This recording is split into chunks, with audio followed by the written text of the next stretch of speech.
Good morning. Good morning. Good morning. Waiting on this to come up so I can make sure I'm muted here.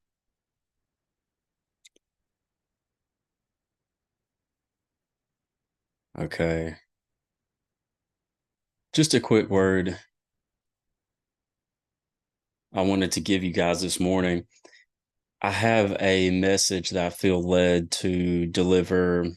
I don't want to put a timeline on it and hem myself in, but I want to deliver it before the end of this week. And it piggybacks off of the message of Betrayed by a Kiss that we did a few weeks back during Yom Kippurim.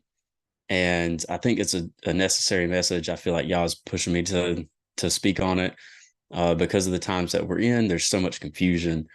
There's so many different opinions, and there's a lot of the enemy working through these thoughts, these things that we might think in our mind are our own thoughts, but really these thoughts are planted there. And the reality is, unless we actually combat against the enemy within our mind, the mind is the battleground where war is being waged and has been waged for quite some time now.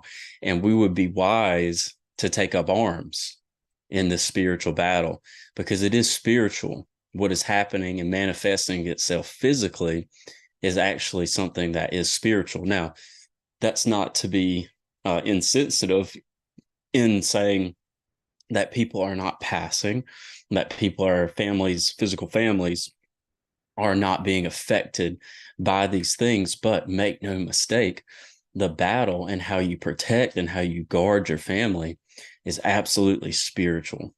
You can have all the munitions you want and all the best preparation and preparing that you want, and you're not going to stop what's coming.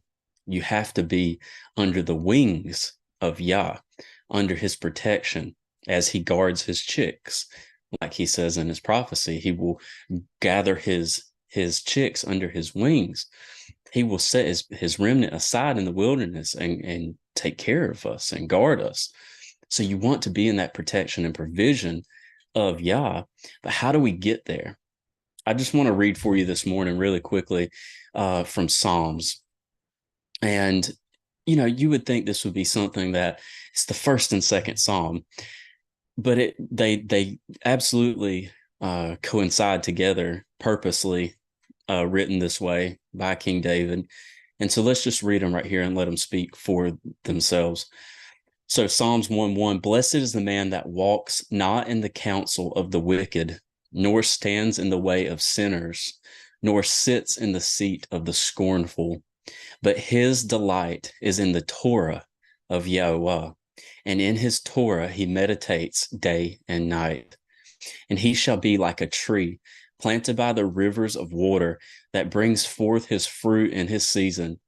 His leaf also shall not wither, and whatsoever he does shall prosper. The wicked are not so, but are like the chaff, which the wind drives away. Think wind as ruach, the breath of Yah. Therefore the wicked shall not stand in the judgment, nor sinners in the assembly of the righteous. For Yahweh knows the way of the righteous, but the way of the wicked shall perish. Let's go right into Psalms 2. So then why do the heathen rage and the people imagine a vain thing? That's very pointed coming right off the end of Psalms 1. Why do the heathen rage and imagine, the people imagine a vain thing, thinking of themselves or their life on this earth? The kings of the earth set themselves, and the rulers take counsel together against Yahweh and against his Mashiach, against the Messiah, saying, let us break their bands asunder and cast away their cords from us. He that sits in the heavens shall laugh. Yahweh laughs them to scorn. Adonai shall have them in derision. Do we not see it all around us? Then shall he speak unto them in his wrath and vex them in his sore displeasure. Yet have I set my king upon my holy hill of Sion. I will declare the decree. Yahweh has said unto me, you are my son. This day have I begotten you. Ask of me, and I shall give you the heathen for your inheritance, and the uttermost parts of the earth for your possession. You shall break them with a rod of iron. You shall dash them in pieces like a potter's vessel.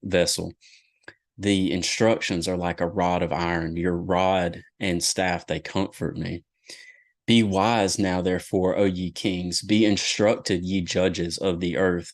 Serve Yahweh with fear and rejoice with trembling. Work out your salvation with fear and trembling. Kiss the Son, lest he be angry and ye perish from the way, when his wrath is kindled but a little. Blessed are they that put their trust in him. Put your trust in him.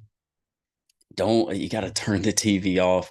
You got to ignore the pundits' view of these things, because they are being manipulated by a spiritual entity that is using them for his gain.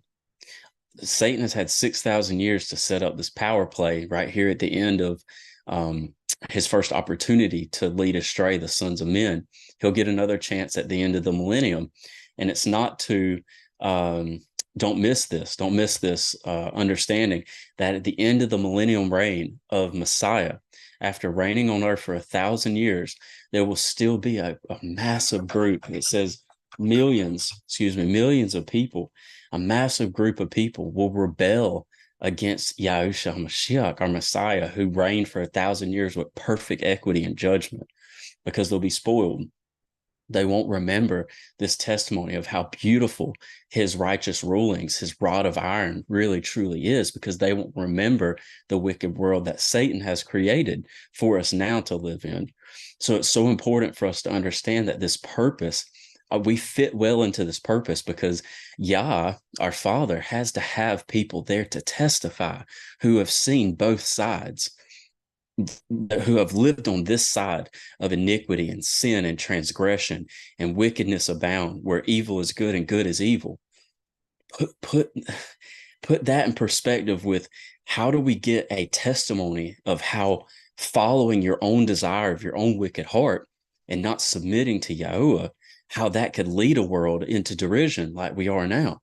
You have to bring those people through to the other side to be able to witness to those individuals who will be spoiled otherwise, not knowing how beautiful the right rulings of Mashiach are through that millennial reign. We have a great purpose. We have an important purpose here right now on this earth to witness and to testify. And that's something I'm going to talk about a little bit deeper as we go into that message later this week. We're going to look into some prophecy in Zechariah that a lot of people are using to prop up the state of Israel right now. Israel is a spiritual body. You are Yashareli if you are Yasharel indeed, in action, in commitment and loyalty, to be in the covenant of Yahweh, to commit yourself to what he has called you to do, to set yourself aside for his purpose and not your own. Those things are what make you Yasharel. Hallelujah. All right. I hope you guys have a great week, a great start to your week. Have a great rest of your day. And I look forward to being able to present a message for you a little bit later this week. Be blessed, and shalom. Shalom.